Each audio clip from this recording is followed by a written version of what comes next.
Bakit sikat ngayon ang wind power?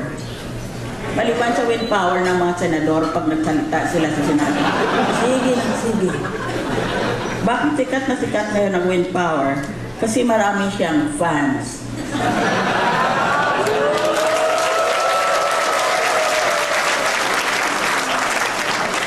Bakit naman sikat ang geothermal power? Kasi hot siya. May naligaw sa akin dati. Tinanong ko siya, alam mo kung anong pinakaiba natin sa kuryente? Ang kuryente may sparks, tayo wala. Kuryente ka ba? Nasa shock kasi ako pag makikita kita. Anong klaseng renewable power source ang kulang sa gobyerno? Nung una akala ko willpower lang, pero ngayon mukhang pati brain power na.